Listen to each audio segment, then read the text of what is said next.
इसमें लगा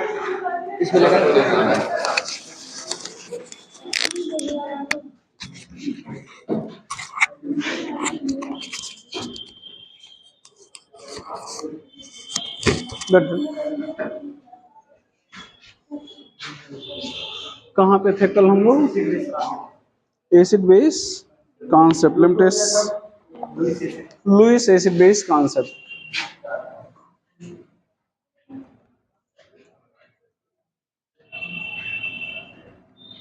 Lewis acid base concept.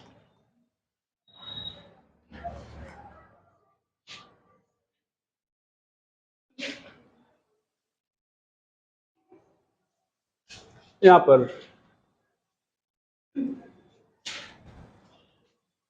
Electron pair donor Lewis base, electron pair acceptor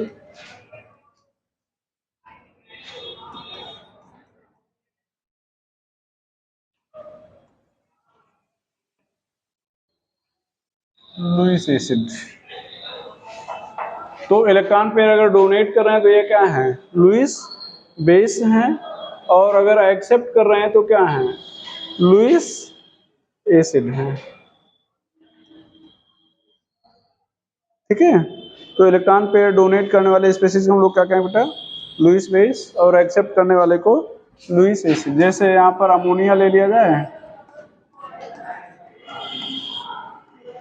ये lone pair है। यहाँ पर बोरान के आउटर मोस्ट शेल में कितने इलेक्ट्रॉन होते हैं? 3। 3 शेयर कर लिया, कितने हो गए? 6। ये डोनेट कर दिया है अमोनिया, क्या आपका? Lewis base. और BF3 क्या है? Lewis acid. Lewis acid is electron deficient at least by 2 electron.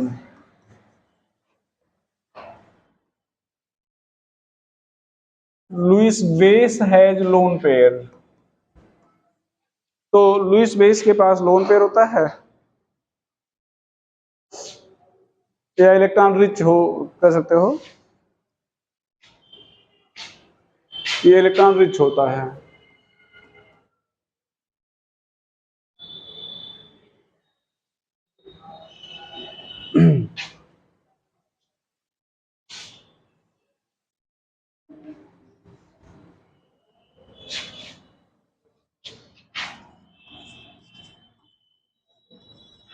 Following species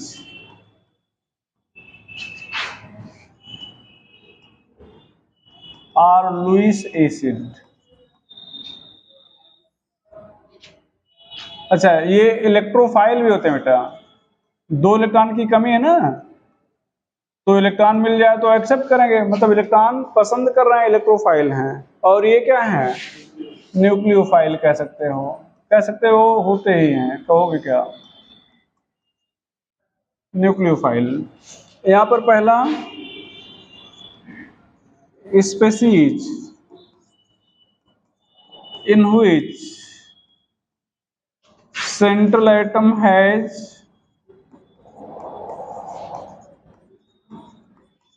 incomplete octet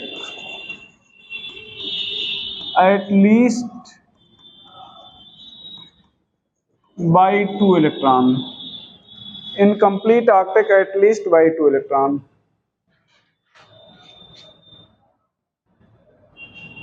Incomplete octet at least by 2 electron. BF3, BCl3, BBr3, VI3, BH3, B2H6, SnCl2, AlCl3। यहाँ पर acidic strength of Lewis acid increases या decreases? Acidic strength बढ़ रही है, घट रही है?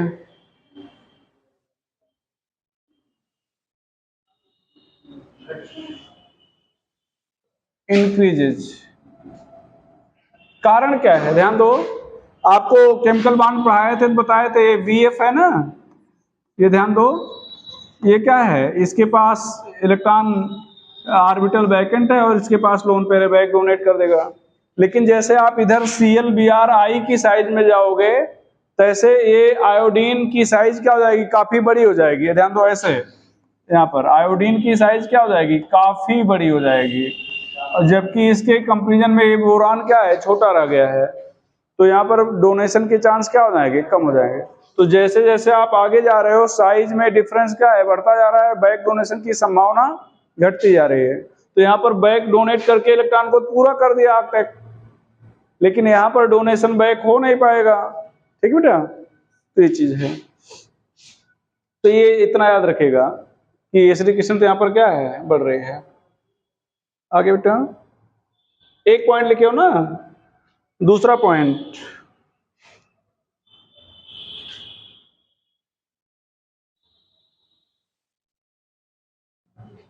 Second point,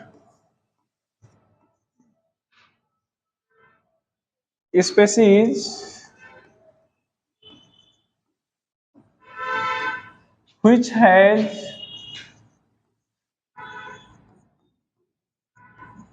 multiple bonded electronegative atom, species which has multiple bonded electronegative atom, CO2,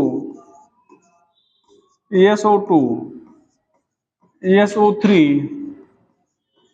NO2, N2O5, P2O5, Cl2O7, etc।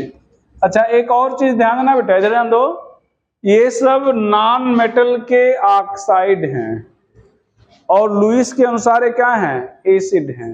और यही चीज हम लोग कल एक्सप्लेन नहीं कर पा रहे थे, पिछले दो कॉन्सेप्ट से इसको एक्सप्लेन नहीं कर पा रहे थे। आगे third, species in which central atom has vacant d orbital,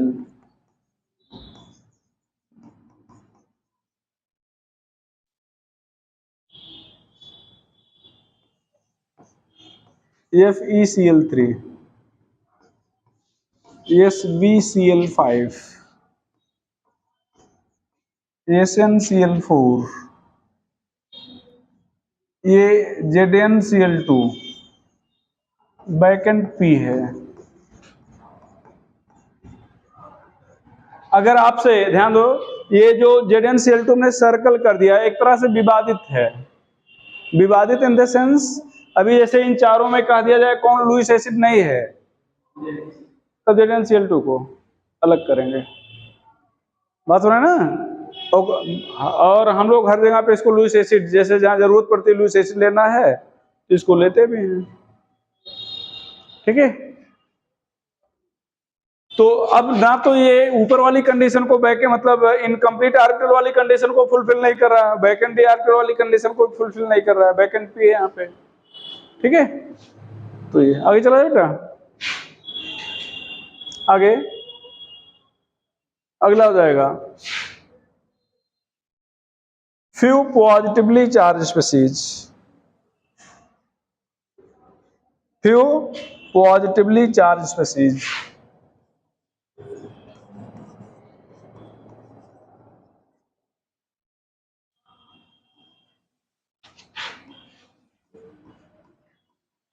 ये ध्यान दो, CH3 प्लस, यहाँ पर R प्लस लिख रहे हैं, CH3 प्लस मतलब कार्बोकैटायन ना, तो किसी भी कार्बनिक स्पीशीज पर पॉजिटिव चार्ज है तो उसको R प्लस कह रहे हैं। SO3H प्लस, NO2 प्लस, इसका नाम पूछ लेते हैं कई बार, क्या नाम है, नाइट्रोनियम आयन। क्या नाम है, नाइट्रोनियम आयन।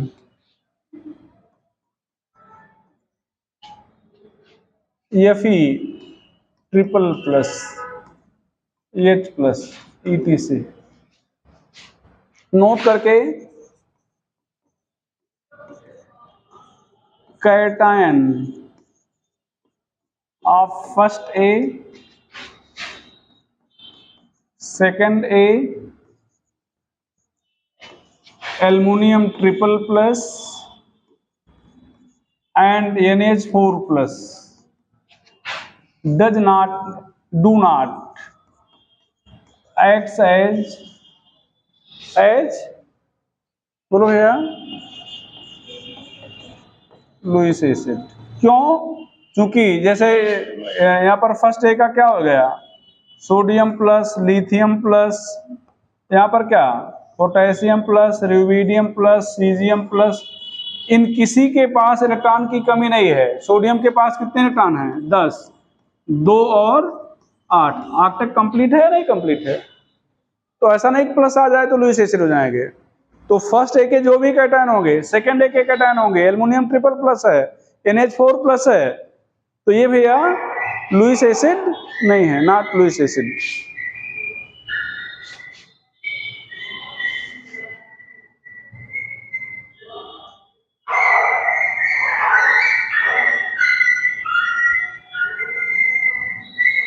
चला जाए।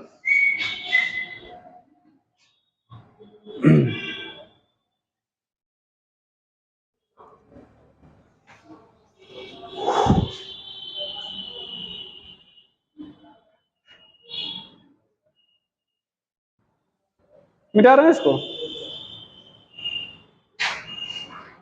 लुईस बेस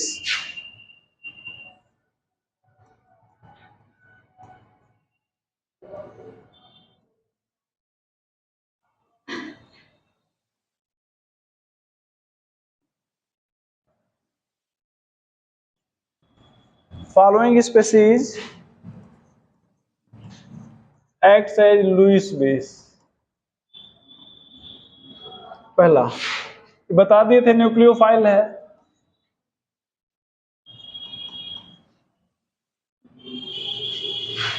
पहला species in which central atom has lone pair,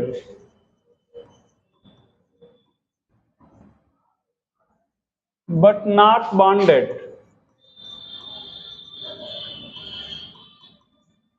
with electronegative atom,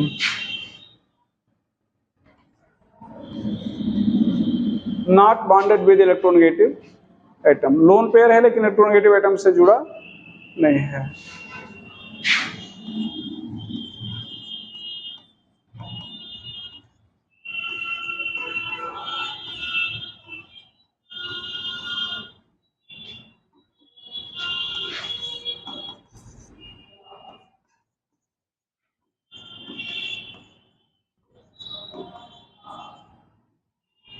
सबके पास लोन पेयर है।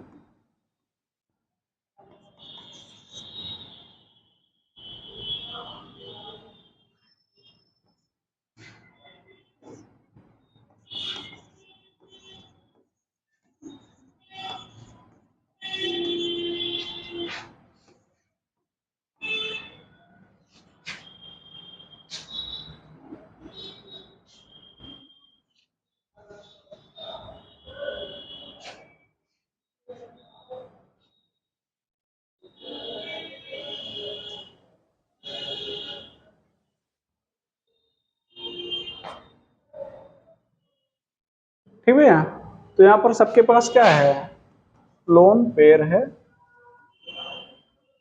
स्टेज सब क्या है। अब अगर आपसे कहा जाए NF3 लुईस बेस है या नहीं है, लोन पेयर तो है लेकिन इलेक्ट्रोनेगेटिव एटम से जुड़ा है, तो इसको आप लुईस बेस नहीं कहेंगे, लुईस बेस नहीं कहेंगे। आगे चलते हैं।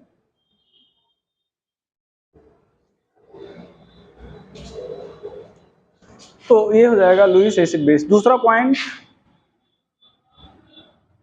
Second point, all negatively charge species,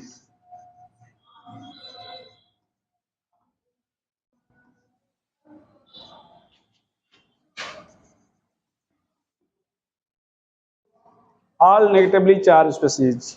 यहां पर जिस पर भी माइनस चार्ज है, आपको किसी से पूछना नहीं है, ना कोई एक्सेप्शन है।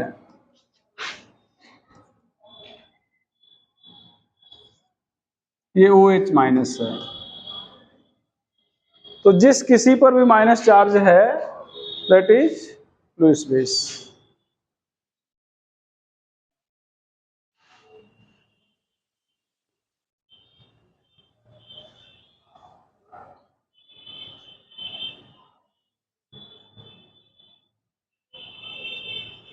एसिडिक और बेसिक स्ट्रेंथ हम पढ़ाने नहीं चल रहे हैं। पीरियडिसिटी एक चैप्टर बचा अभी पढ़ाया नहीं गया है, वहां पर इन चीजों को काफी डिटेल में पढ़ाते हैं। ठीक है, वहां पर इलेक्ट्रोनेगेटिविटी का भी कॉन्सेप्ट आएगा और बहुत सारे कॉन्सेप्ट रहेंगे। ठीक है, तो वहीं पे पढ़ाते हैं इस चीज को। तो अभी हम एसिडिक और बेसिक स्ट्रेंथ पे नहीं जा रहे हैं। ठीक बेटा, हाँ, तो ये हो गया। चलो,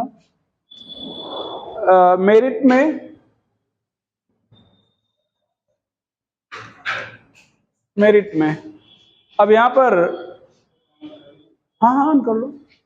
मेरिट में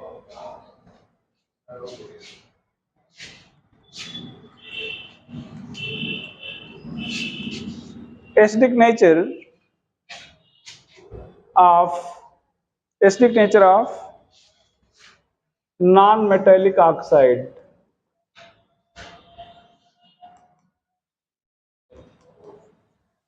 can be explained.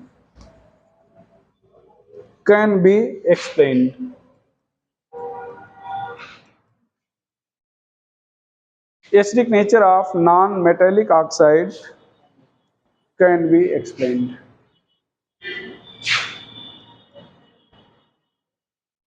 बाकी सब पीछे दूर ही हो गया था। Limitation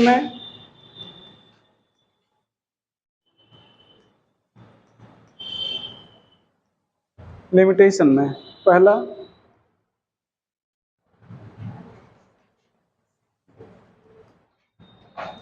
basic nature of metallic oxide. थोड़ा सा एक और चिमटा, यहाँ पर दूसरा पॉइंट भी हो जाएगा। And also acidic nature of electron deficient species.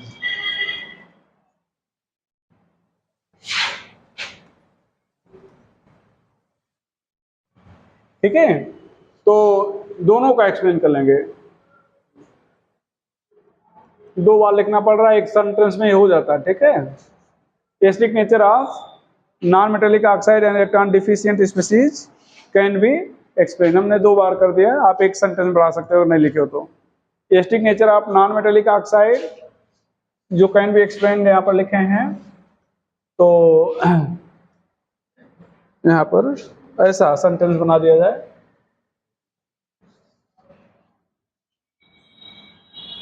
ठीक है, and also acidic nature of electron deficient species can be explain. एक साथ हो गया। चलो, basic nature of metallic oxide limitation में है इज नॉट एक्सप्लेन। यहां पर ध्यान दो, ये कह रहा है कि वैकेंट डी ऑर्बिटल जिसके पास है लुईस बेस है, एसिड है, तो सारे ट्रांजिशन मेटल के पास वैकेंट डी ऑर्बिटल, लेकिन सारे लुईस बेस नहीं है। ठीक है, हाँ भैया। According to this concept,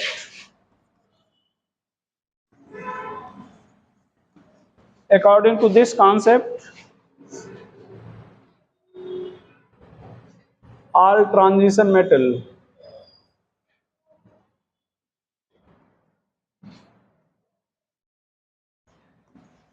should be Lewis base, Lewis acid. However,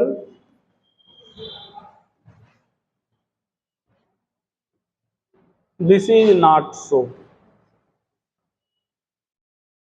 ऐसा नहीं है।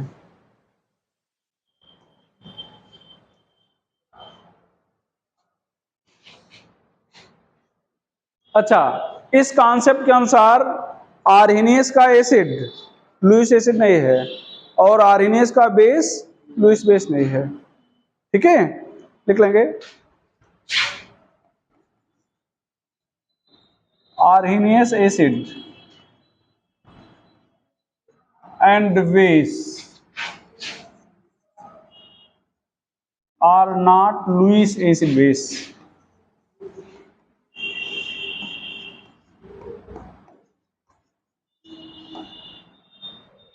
आर्हेनियस का एसिड या बेस इनका लुईस मतलब लुईस एसिड या बेस नहीं है। Arrhenius acid is not. अब इस चैप्टर में 3 टॉपिक बच रहे हैं, एक तो साल्ट हाइड्रोलिसिस, दूसरा पीएच और तीसरा सॉल्वेबिलिटी प्रोडक्ट। तो अब एसिड बेस पढ़ें तो साल्ट हाइड्रोलिसिस आप पढ़ ही लेते हैं। ठीक है, तो फिर नेक्स्ट लेक्चर पर हम लोग बफर सॉल्यूशन बच रहा है और क्या बच रहा है, सॉल्वेबिलिटी प्रोडक्ट, तो उसे पढ़ लेंगे। मिटा दें इसको भैया, मिटा दिया जाए, लिखिएगा साल्ट हाइड्रोलिसिस।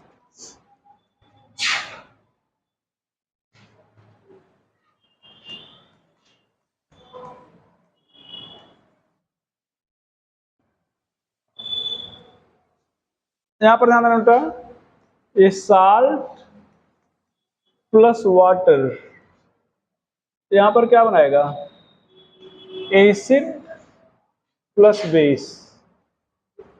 इसको क्या कहेंगे, साल्ट हाइड्रोलिसिस कहेंगे। क्या कहेंगे, साल्ट हाइड्रोलिसिस। अभी हम उस पर चर्चा बाद में करेंगे। ये साल्ट जो है बेटा यहां पर ये एसिडिक हो सकता है, बेसिक हो सकता है, न्यूट्रल हो सकता है। पहले तो ये आओ, साल्ट क्या हो सकता है, acidic, basic, neutral. Can generate H plus,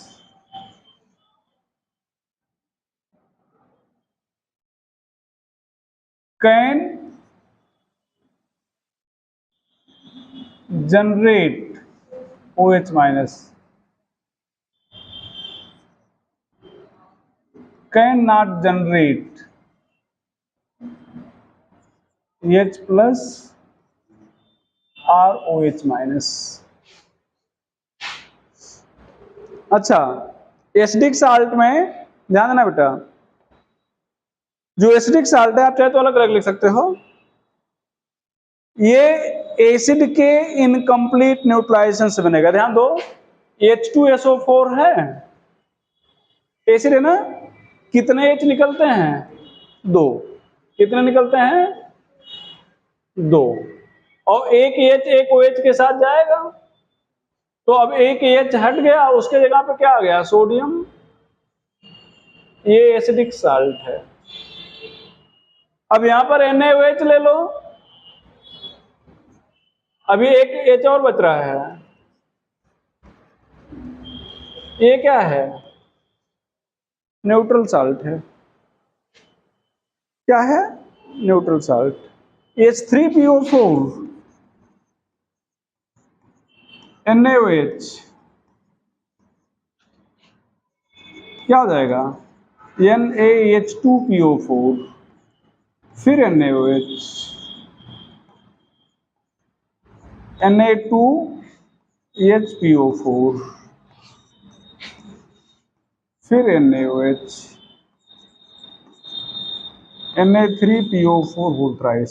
ये एसिडिक साल्ट है, ये क्या बेटा, एसिडिक साल्ट, और ये क्या है, neutral salt.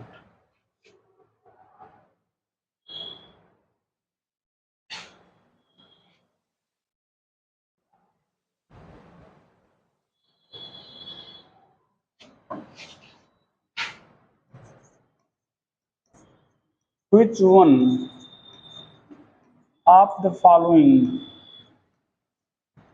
is neutral salt?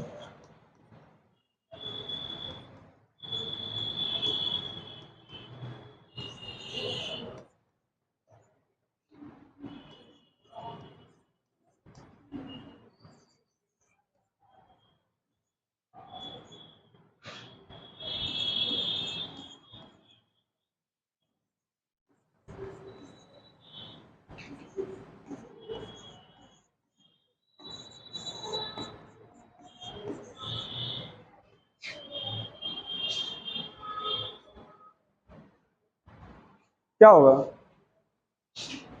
हाँ, अरे बोलो भैया। नन। और कोई?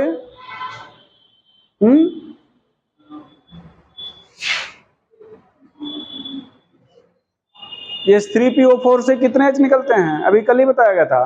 फास्फोरस के एसिड में जितने ऑक्सीजन है उससे एक H कम निकलेगा। तो कितने ऑक्सीजन हैं?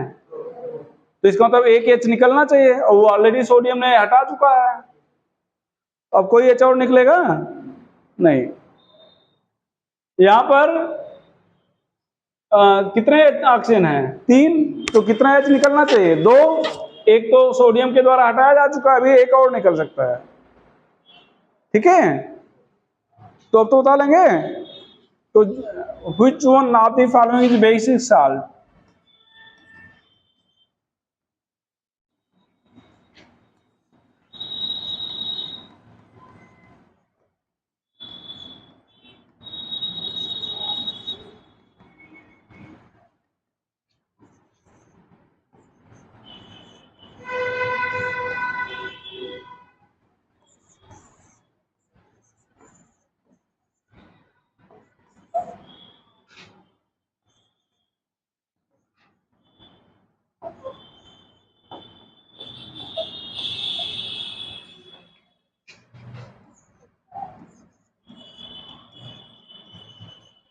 Which one of the following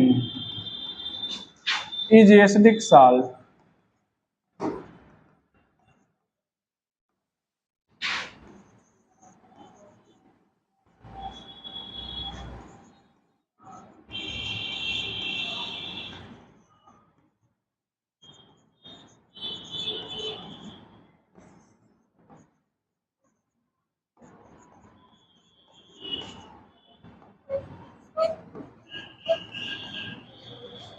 क्या होता है भैया? कौन एसिडिक साल्ट होगा?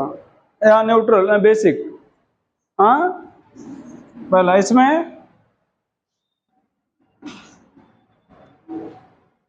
4 ऑक्सीजन है, कितने निकलने चाहिए? 3। कितने निकले हैं? 2। एक बच रहा है। यहाँ पर 3 है, कितने निकलने चाहिए? 2। दोनों निकल चुके हैं। 2 ऑक्सीजन है, एक H निकलना चाहिए, जो निकल चुका है। ठीक है, तो बाकी ये दोनों न्यूट्रल हैं। कोई डाउट उठा क्या? क्या? हाँ, क्या नहीं समझ आया? आपको क्या बताया कल थे? क्या बताया गया था? फास्फोरस के एसिड में जितने ऑक्सीजन होंगे उससे एक H कम निकलेगा। तो ये पार्ट एसिड का है, तो कितना H निकलना चाहिए था? यहां से 3 निकलना चाहिए था ना। और सोडियम की H की जगह पर क्या आया है? सोडियम। अभी यहां पर रिएक्शन लिखा गया ना, ये कितने H थे? 3। और अब कितने H हैं? तो एक H की जगह पे सोडियम आ गया ना, तो इसका मतलब जहां पर सोडियम है वहां पर H रहा होगा। तो यहां पर कितने सोडियम है? 2। तो इसका मतलब 2 H जा चुके हैं, अभी एक H बचा है और 3 निकलना चाहिए था। यहां पर कितने सोडियम है? 2। मतलब 2 H जा चुके हैं, और निकलना कितना चाहिए था? भाई जितने ऑक्सीजन है उससे एक कम, तो 3 ऑक्सीजन है तो 2 निकलना चाहिए था, और 2 निकल चुका है। इसका मतलब आगे कोई नहीं निकलेगा। ठीक है, और कोई डाउट किसी को? कहाँ?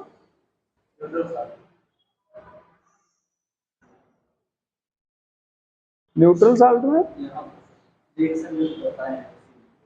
अच्छा, आगे चला जाए, रिमूव करें इसको। चलो, ये हो गया। अब ये तो सिंपली ऐसे कि देख के बताया जा रहा है कि एसिडिक है, बेसिक है, न्यूट्रल है। ठीक है, उनके सॉल्यूशन के आधार पे कैसे हम लोग बताएंगे कि उनका सॉल्यूशन एसिडिक होगा, बेसिक होगा या न्यूट्रल होगा। तो on the basis of formation,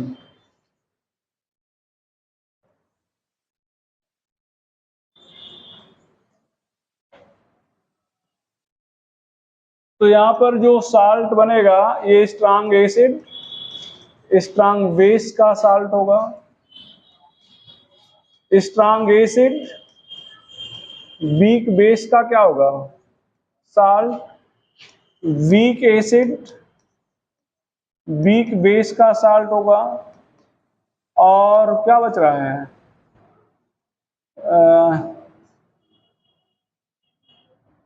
weak acid, strong base का साल्ट होगा।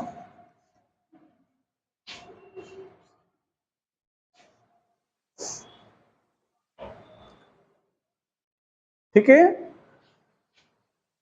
यहां पर ध्यान दो, ये 4 तरह के साल्ट होंगे। अब यहां पर आपको बता दें स्ट्रांग बेस और ये है strong acid. Strong base, first एके हाइड्रोक्साइड स्ट्रांग बेस होते हैं, सेकेंड एके हाइड्रोक्साइड क्या होते हैं, स्ट्रांग बेस। फर्स्ट ए में क्या है, सोडियम, क्या है, पोटेशियम, क्या है, रुबिडियम, सीजियम, यहाँ पर कैल्शियम, स्ट्रांसियम, बेरियम। कितने लिखे गए हैं, कितने, 4। ये जो 3 4 7 लिखे गए हैं, 4 ऊपर से फर्स्ट ए के हैं और 3 नीचे से किसके हैं, सेकंड ए के। यहाँ पर भी 6 7 लिख रहे हैं।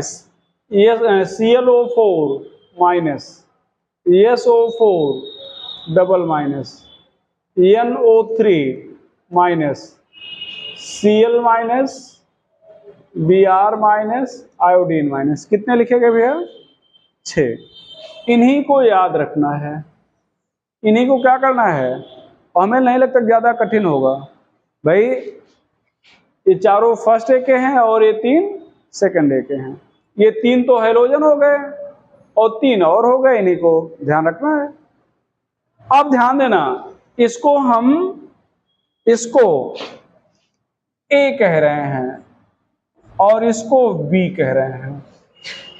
तो अगर कोई भी मतलब साल्ट लिखा जाए जिसमें से ए साइड का कोई भी स्पीशीज दिख रहा है और बी साइड का भी दिख रहा है, तो मतलब स्ट्रांग बेस है और स्ट्रांग एसिड भी है। तो मतलब ए और बी दोनों हैं, तो इसका मतलब क्या है, स्ट्रांग बेस और स्ट्रांग एसिड। ए नहीं दिख रहा है, बी दिख रहा है, सी बी। अब बताओ, weak base strong acid, B नहीं दिख रहा है, ए दिख रहा है, स्ट्रांग बेस वीक एसिड। और ना तो ए दिख रहा है ना तो बी दिख रहा है, सी डी। यहां पर क्या हो जाएगा, वीक बेस वीक एसिड। अगर दोनों स्ट्रांग हैं तो यहां पर pH 7 होगा, जो सॉल्यूशन होगा pH ऑफ सॉल्यूशन क्या होगा भैया, 7। आपका बेस वीक है और एसिड स्ट्रांग है, तो एसिड स्ट्रांग है तो pH लेस देन क्या होगा, 7। बेस स्ट्रांग है तो pH ग्रेटर देन 7। और अगर दोनों वीक हैं तो pH greater than, equal to और लेस देन 7, कुछ भी हो सकता है तब।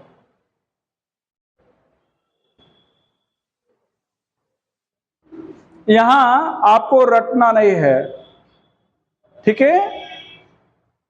अगर आपने इतना रट लिया है तो आप बहुत सारे क्वेश्चन के आंसर दे लेंगे, देखा जाए।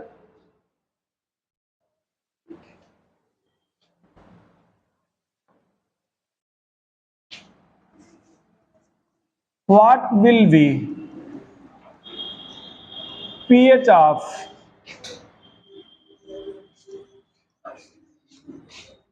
aqueous solution of following salt?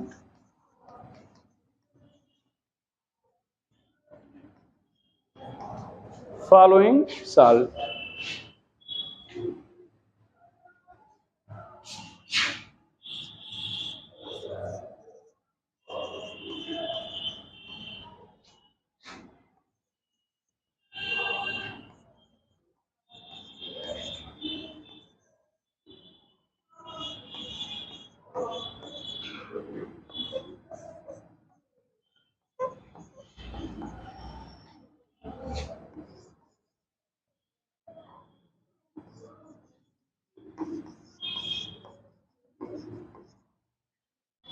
क्या बताया जाए पहले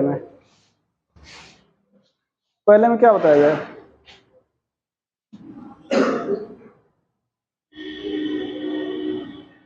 भैया ये नहीं, इधर से भी कोई दिखा तो पीएच यहां पर NH4Cl इधर का दिखा, लेकिन इधर का तो pH लेस देन 7. PbSO4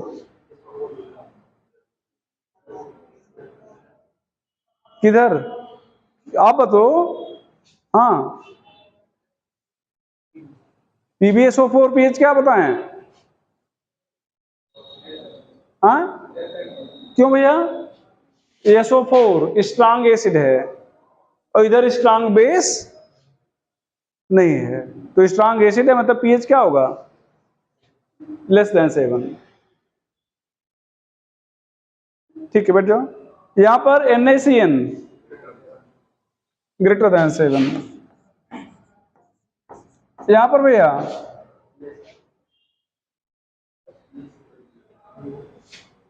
क्या दिख रहा है? इधर से कुछ दिख रहा है?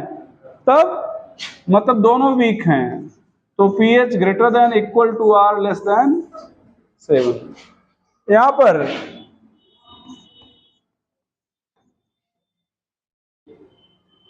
तो क्या हो जाएगा? क्या होगा भैया? दोनों स्ट्रांग हैं, तो इस तरह के क्वेश्चंस पूछे जाता है कि what will be pH of given solution, तो हम लोग यही देख के बताएंगे। अब आप सारे साल तो नहीं रट सकते ना, लेकिन अगर इतना रट लिए तो आपका काम आसान हो गया नहीं हो गया? हो गया। चलो रिमूव करें इसको, रिमूव कर रहे बेटा? लिखो जल्दी लिखो, ये चीज बहुत काम की है आपके, यही से आंसर देंगे हम लोग।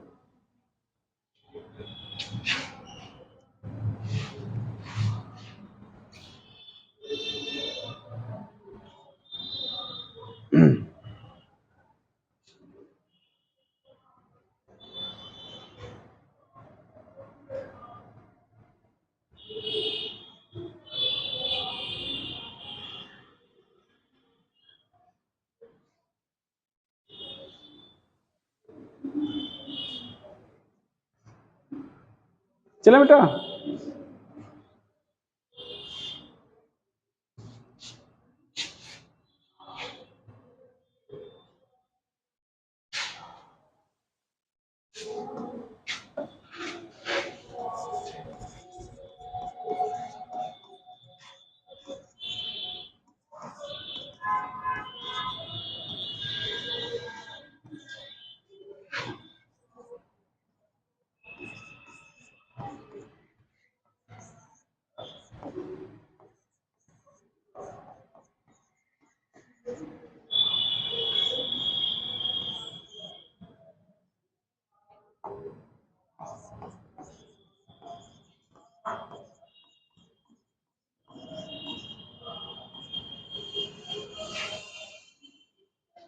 क्या किया जाए?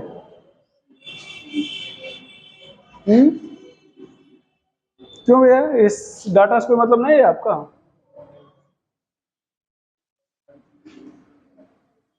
ध्यान रखिएगा, अगर दोनों स्ट्रांग हैं तो ये कंसंट्रेशन जो इसे में कोई लेना देना नहीं है। अगर दोनों में से मतलब दोनों में से कोई वीक है या दोनों वीक हैं, तब इस डाटा से हमें लेना देना है। कोई वीक है तो फिर इस डाटा से हमें लेना देना है।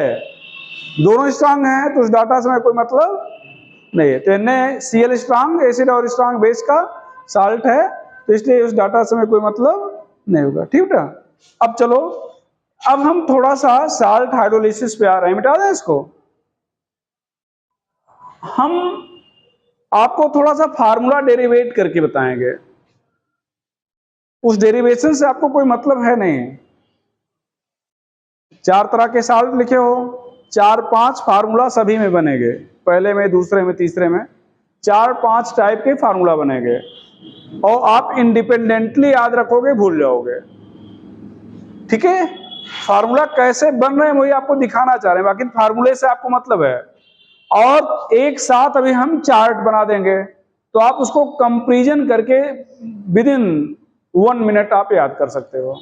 मतलब आपका बहुत कठिन काम काफी आसान कर दे रहे हैं, लेकिन उसके लिए थोड़ा सा हमें डेरिवेट करके एक बार समझाना पड़ेगा। ठीक है, उस डेरिवेशन से कोई लेना देना आपका नहीं है, क्योंकि आपको स्कूल में थोड़ा लिख रहा है, स्कूल में भी नहीं पूछेंगे। ठीक है, यहां पर salt of strong acid weak base, यहां पर ध्यान रखो बेटा, हम मान लो Ba लिखे हुए हैं, H2O, यहां पर ये टूट जाएगा B प्लस,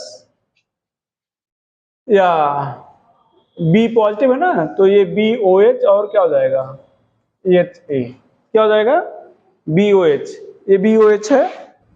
यहां पर law of mass action apply करेंगे, क्या हो जाएगा, BOH, और क्या हो जाएगा बेटा, अभी रुक जाओ,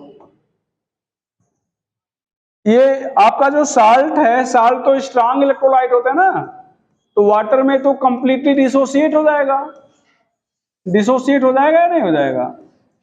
यहां पर क्या स्ट्रांग है, एसिड या बी बेस, एसिड, तो एसिड अगर स्ट्रांग है तो ये भी कंप्लीटली डिसोसिएट हो जाएगा। भाई स्ट्रांग इलेक्ट्रोलाइट क्या पढ़ाए थे शुरुआत में पहले लेक्चर पे, कि सभी कंसंट्रेशन पर कंप्लीटली डिसोसिएट हो जाते हैं ना, तो ये साल्ट स्ट्रांग इलेक्ट्रोलाइट होता है, कंप्लीटली टूट जाएगा किसमें, B प्लस और A माइनस में। यहां पर एसिड आपका स्ट्रांग है, तो ये एसिड टूट जाएगा किसमें, कंप्लीटली H प्लस और A माइनस में। यहां पर कॉमन क्या दिख रहा है, A माइनस। अब यहां पर बचा क्या, B प्लस और क्या बचा बेटा, वाटर। यहां पर अब जो आप देख रहे हो वो क्या देख रहे हो, कि ये रिएक्ट किससे कर रहा है, वाटर कैटायन से एनायन से, किससे, कैटायन, धन आयन है ना, कैटायन।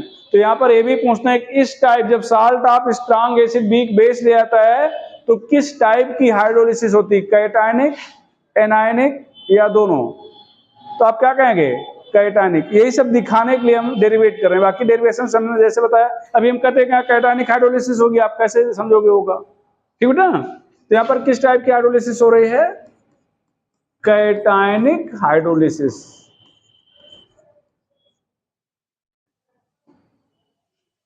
अच्छा, यहां पर law of mass action apply करेंगे तो क्या हो जाएगा, VOH, यहां पर H प्लस, और यहां पर क्या, ये V प्लस, एकदम शार्ट में कर दे रहे हैं, एक स्टेप काट दे रहे हैं, एक KH कर दे रहे हैं। ये वाटर जो है, यहां पर वाटर होना चाहिए था ना, तो एक कांस्टेंट होता, वाटर और कांस्टेंट को मल्टीप्लाई करते तो ये क्या आता, KH आ जाता।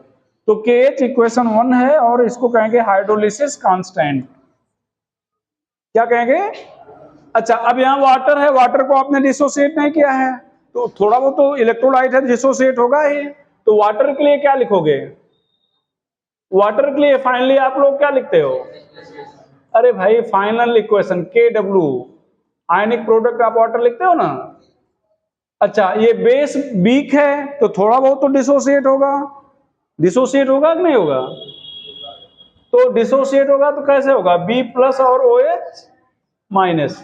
यहां पर भैया law of mass action apply करोगे तो यहां पर क्या लिखोगे, KB, यहां पर B प्लस, यहां पर क्या बेटा, OH माइनस, ये क्या हो जाएगा, BOH। ठीक है, इक्वेशन इसको हम लोग क्या कह दें, 2, पहले लिखना चाहिए था, इसको 3 कर दे रहे हैं, उल्टा कर दिया है, उससे कोई मतलब नहीं है, 2/3 कर दिया जाए, 2 बाई क्या कर दिया जाए, 3/2, इक्वेशन 3/2। तो क्या आ जाएगा, के डब्ल्यू अपान क्या आ जाएगा बेटा, के वी। अब के डब्ल्यू की जगह आप क्या लिख रहे हो, एच प्लस और क्या लिख रहे हो बेटा, ओ एच माइनस। यहां पर क्या लिखोगे, B plus O H minus और क्या हो जाएगा, बी ओ एच। ये ओ एच कैंसिल हो जाएगा, फाइनली क्या आ जाएगा, एच प्लस और क्या हो गया बेटा, बी ओ एच, और यहां पर क्या हो गया, बी प्लस। इक्वेशन इसको क्या कहते हैं, 4। फ्रॉम इक्वेशन 1 and 4, 1 and 4 को ध्यान से देखो। यहां पर जो चीज यहां पे देख रहे हो वही चीज यहां पर देख रहे हो, एच प्लस उधर है कि नहीं है, ऊपर बी ओ एच ऊपर है, बी प्लस नीचे है। तो इसका मतलब इक्वेशन 1 और 4 सेम है। इक्वेशन 1 में यहां पर क्या है, के एच, इक्वेशन 4 में यहां पर क्या है, के डब्ल्यू। आपको अभी तक दो चीजें याद रखना है,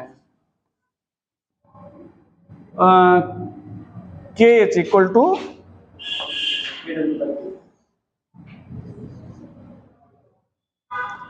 के H equal to K W by के वी। अभी हम समझा रहे हैं, अभी सारा आपको शार्ट कर बताएंगे, याद करने का तरीका बताएंगे। ध्यान दो, ये आपको याद रखना है कि यहाँ कैटायनिक हाइड्रोलिसिस हुई, एक पॉइंट ये याद रखना है। और दूसरा ये पांचवा इक्वेशन है, क्या पांचवा इक्वेशन आप चाहे जो साल्ट हाइड्रोलिसिस करोगे सब में याद रखना पड़ेगा, और फिक्स है यही रहेगा।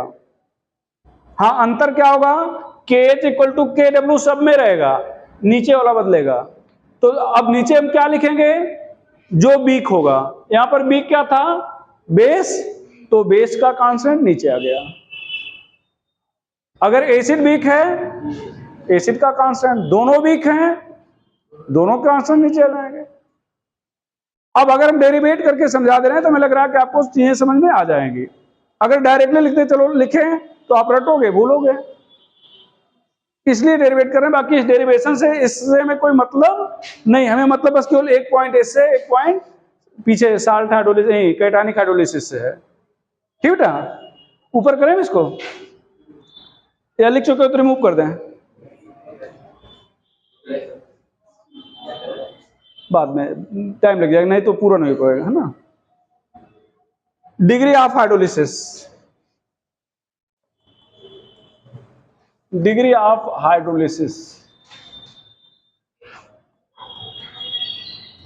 यहां पर ध्यान दो बेटा, आपने फाइनली ये लिखा था यहां पर BOH, यहां पर H प्लस। अब देखना बेटा, डिग्री ऑफ हाइड्रोलिसिस में मान लो ये C मोल पर लीटर है, वाटर से कोई मतलब नहीं, शुरुआत में क्या होगा, 0।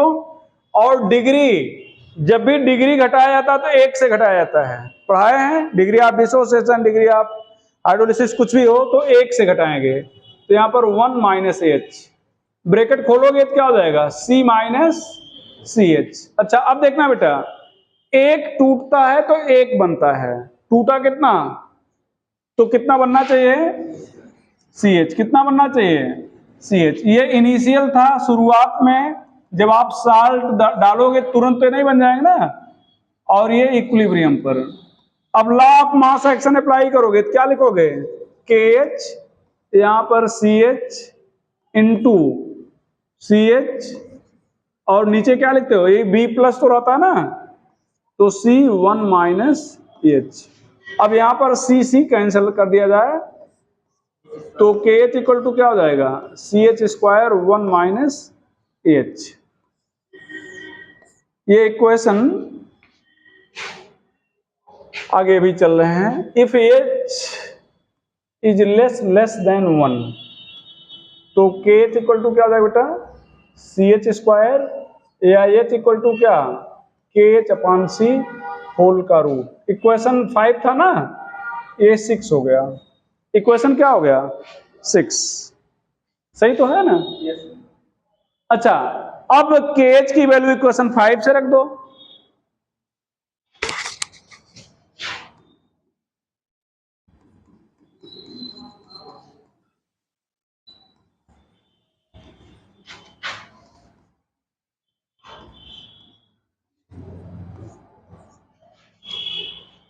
केज की वैल्यू हम लोग कहां से रखते हैं, इक्वेशन 5 से। तो क्या हो जाएगा बेटा, एच इक्वल टू केज की वैल्यू क्या थी, के डब्ल्यू अपॉन के बी था ना, इंटू सी।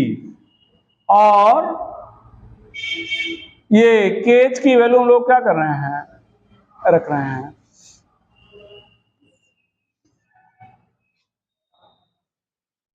इक्वेशन क्या हो गया, 7, 6 तो ये था ना, 7 हो गया। थोड़ा सा यहां पर देखो, अब हम लोग पीएच पता करेंगे। क्या पता करेंगे, पीएच का मतलब एच प्लस आयन, और एच प्लस आयन है कितना, सी एच है।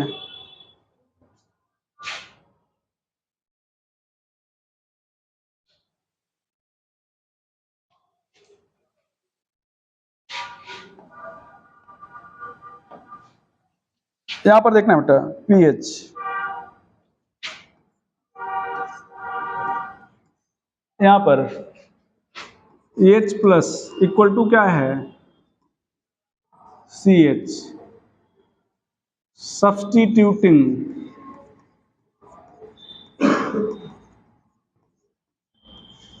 वैल्यू ऑफ एच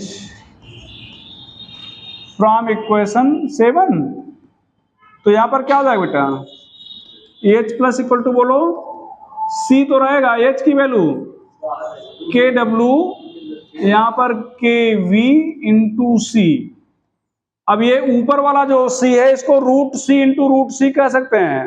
तो ये रूट सी और यहां से रूट सी कैंसिल हो जाएगा, तो फाइनली क्या बचेगा, के डब्ल्यू इंटू सी अपान क्या भैया, के वी होल का root, I E H plus equal to K W into C upon K V whole का रूट। या आप क्या कह सकते हो बेटा, इसको इक्वेशन 8 बोलते हैं, के W into C upon K we का पावर 1/2 भी तो कर सकते हैं। ऐसे करने कोई दिक्कत तो नहीं ना, ऐसे कर देने कोई दिक्कत नहीं ना भाई, ये रूट हटा के पावर 1/2 कर दिया गया। टेकिंग इसको इक्वेशन 8 बोल देते हैं।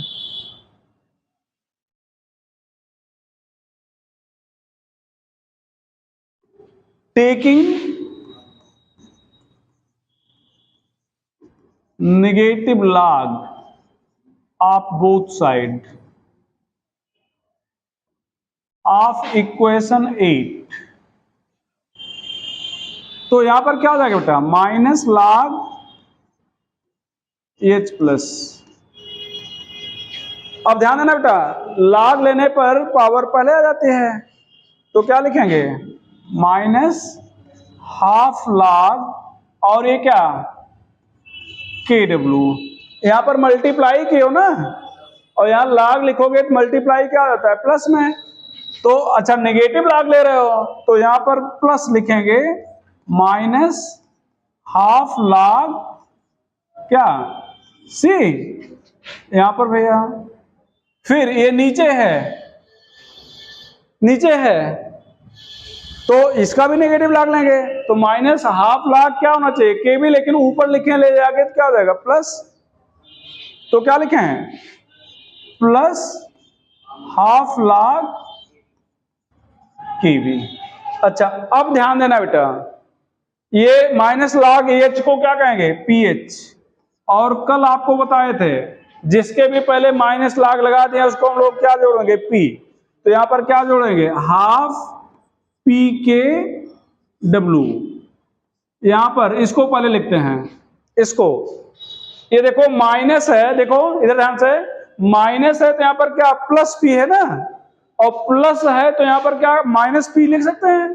तो यहां पर क्या कर दें, माइनस हाफ पी के बी, और यहां पर ये प्लस माइनस क्या हो जाएगा, माइनस, तो हाफ लॉग सी ही रहने देते हैं। ये फार्मूला हो गया। और यहां पर पी के डब्ल्यू वैल्यू कितना होती है 14 पढ़ाए थे कल। यहां पर कितना आ जाएगा 7 माइनस हाफ पी के we minus half log c. अब ध्यान देना बेटा, पीएच से कुछ न कुछ आप घटा रहे हो। हाँ बोलो, कहां भैया?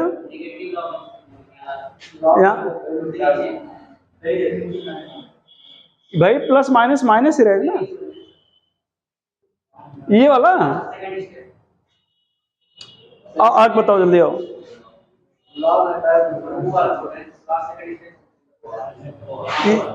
ये माइनस प्लस करना चाह रहे हो? क्यों, ये प्लस माइनस तो है, तो ये लाग हटा कहाँ है? लाग तो है ना, बाकी में लाग हट गया तो इसलिए पी जोड़ के प्लस कर दिए। यहां लाग लिखा गया देखो, ठीक ना ये चीज। तो अब ध्यान दो, पीएच से आप कुछ न कुछ घटा रहे हो नहीं, 7 से घटा रहे हो, इसका मतलब जो भी वैल्यू आएगी वो 7 से क्या होगी, कम होगी। और 7 से कम होगी इसका मतलब क्या होगा, एस्टिक होगा। तो यहां पर आपको कितने इक्वेशन बताए गए 9, कितने बताए गए 9। हालांकि सभी रटने नहीं है, ये लिख लो फिर फटाक से आपको समरी बता दें हम। जो भी आपने लिखा है बस केवल समझाने के लिए हमने लिखा है, इससे डेरिवेशन से कोई लेना देना नहीं है। बस डेरिवेशन इसलिए बता दिए, जब चीजें अभी हम लिखेंगे तो आप खुद समझ जाएंगे हाँ ये कैसे आया है, क्यों आया है।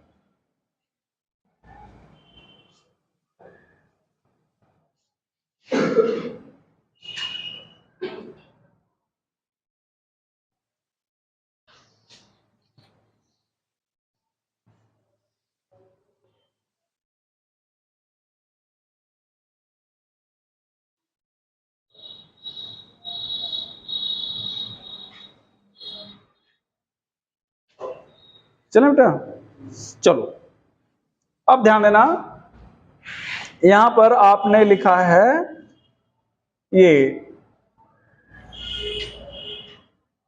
Strong acid, weak base, weak acid, strong base, weak acid, weak base. और एक छूट रहा है स्ट्रॉन्ग एसिड, स्ट्रॉन्ग बेस। आप जान के खुश हो सकते हैं कि उसकी हाइड्रोलिसिस होती नहीं, तो इसलिए हम 3 लिख रहे हैं। अब यहां पर सबसे पहले आपने क्या लिखा था, कैटायनिक हाइड्रोलिसिस। क्या लिखा बेटा,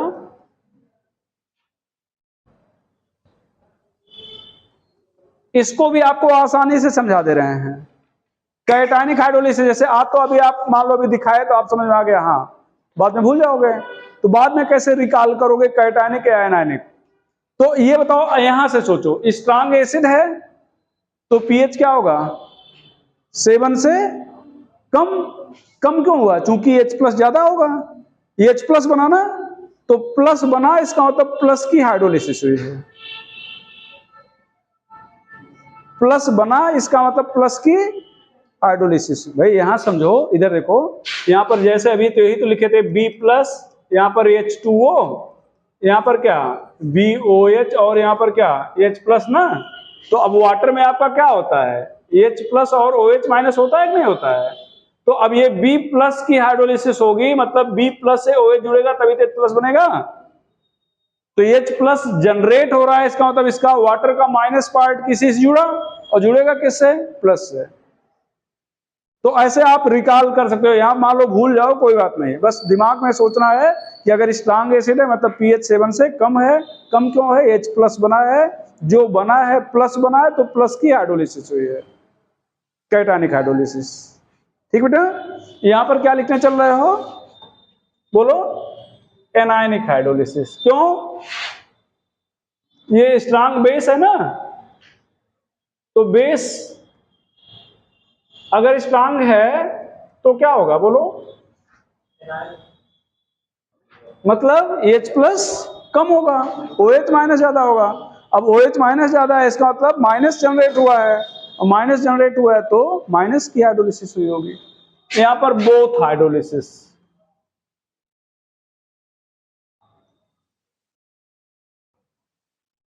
ये एक हो गया। दूसरा बेटा इक्वेशन 5 क्या लिखे थे, के एच इक्वल टू क्या लिखे थे बताओ, के डब्ल्यू। वीक जो है उसका कांस्टेंट, वीक कौन है, वी, यहां पर वीक कौन है, एसिड, और यहां पर वीक कौन है, दोनों, के H equal to K W, यहां पर के ए इंटू के बी, दोनों।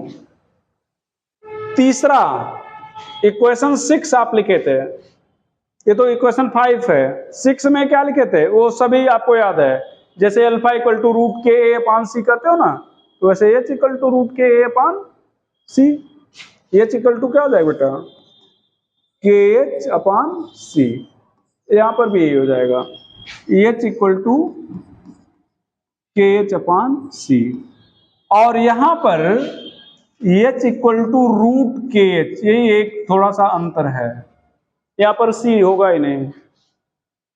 क्यों नहीं होगा, क्योंकि यहां दोनों सी कैंसिल हो जाएंगे, दोनों की हाइड्रोलिसिस हुई ना, तो इसलिए यहां पर दोनों सी कैंसिल हो जाएंगे, ये एक चीज ध्यान में रखना है। अब इसके बाद वाला इक्वेशन जो 7 या 8 रहा होगा उसको आप तो खुद ही बना सकते हो, बना सकते हो ना, कैसे बनेगा, इन दोनों इक्वेशन की सहायता से। तो अब क्या करें, के एच इक्वल टू क्या भैया, यहां पर के डब्ल्यू की वैल्यू रख, के एच की वैल्यू रख दो, तो क्या हो जाएगा, के डब्ल्यू इंटू सी अपान क्या हो जाएगा, के वी, ये नीचे वाला।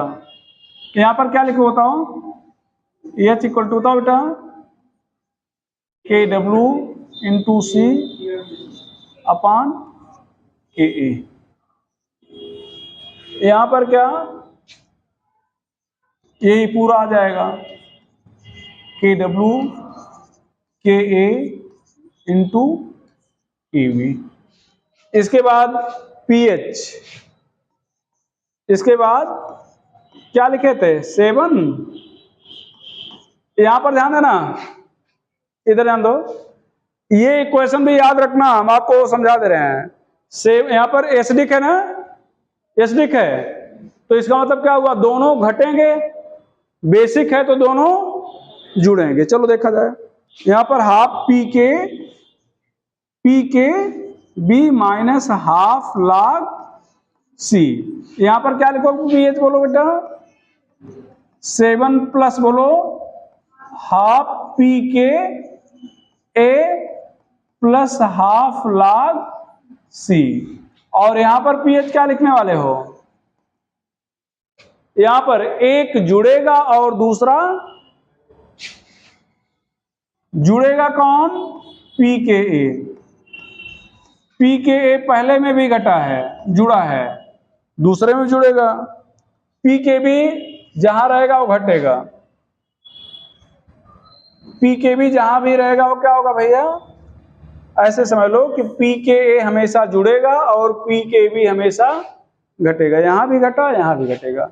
अब यहां पर पीएच, पीएच क्या है, less than 7 so acidic, pH greater than 7 so basic, यहां पर पीएच ये लेस या कुछ नहीं बोल सकते हो, यहां पर डिपेंड करेगा पी के ए और पी के बी क्या है, अगर दोनों बराबर हैं तब तो भैया ठीक है, बराबर नहीं है तो फिर ठीक नहीं है। मतलब ठीक नहीं मतलब क्या, कि अगर बराबर नहीं, अगर ए वाला पार्ट ज्यादा हुआ तो ये क्या हो जाएगा, 7 ज्यादा हो जाएगा बेसिक, बी वाला पार्ट ज्यादा हुआ तो समझ जाओगे, उसको भी लिखना पड़ेगा, समझ जाएगा ना। चलो हाँ, क्या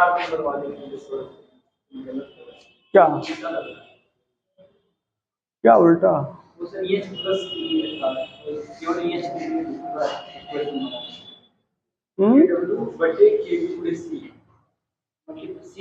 नहीं नहीं ऐसे देखो, ये एच की वैल्यू है ना, एच की वैल्यू आ गई है, अब यहाँ पर के एच की वैल्यू रख दी, आप क्या लिखे, के डब्ल्यू अपान के बी, के डब्ल्यू अपान के बी रख दिए, यही तो रखे गया ना ये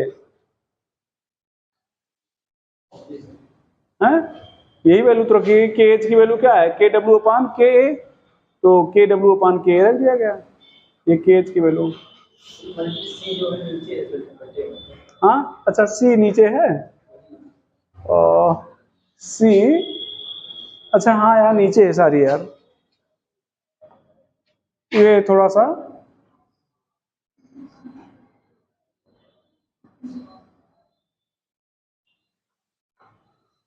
यहाँ पर सी नीचे रहेगा, ये सी नीचे था देख लो ना भैया। तो ये के एच की वैल्यू आपने क्या रखा, के डब्ल्यू अपान के वी, तो के डब्ल्यू अपान के वी और सी नीचे था ही, कोई थोड़ा सा उल्टा हो गया था ये। एक क्वेश्चन, अच्छा क्वेश्चन है, पहले एक पॉइंट नोट कर लीजिएगा। Salt of strong base and strong acid is not hydrolyzed. Salt of strong base and strong acid is not hydrolyzed. Salt of strong base and strong acid is not hydrolyzed. Question लिख लीजिएगा, which salt cannot be hydrolyzed?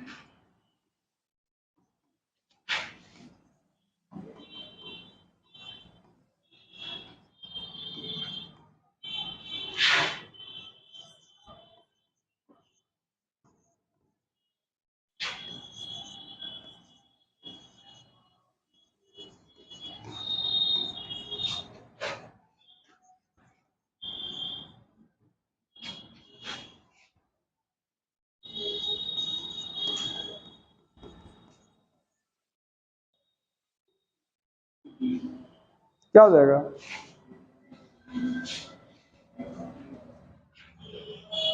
Barium strong base की category में है, SO4 strong acid है, ठीक है ना। इस तरह से आप जानते रहेंगे। आज की कहानी खत्म करते हैं, अब नेक्स्ट मिलेंगे कुछ मैथमेटिकल क्वेश्चन कराने होंगे, थ्योरेटिकल तो हमने बता ही दिया, मैथमेटिकल क्वेश्चन 2-4 बता के और फिर हम लोग आ जाएंगे सॉल्युबिलिटी, सॉरी बफर सॉल्यूशन पहले पढ़ लेंगे, फिर सॉल्युबिलिटी प्रोडक्ट, 2 टॉपिक बचे हैं तो हो जाएगा, ठीक है। कोई डाउट, ठीक है।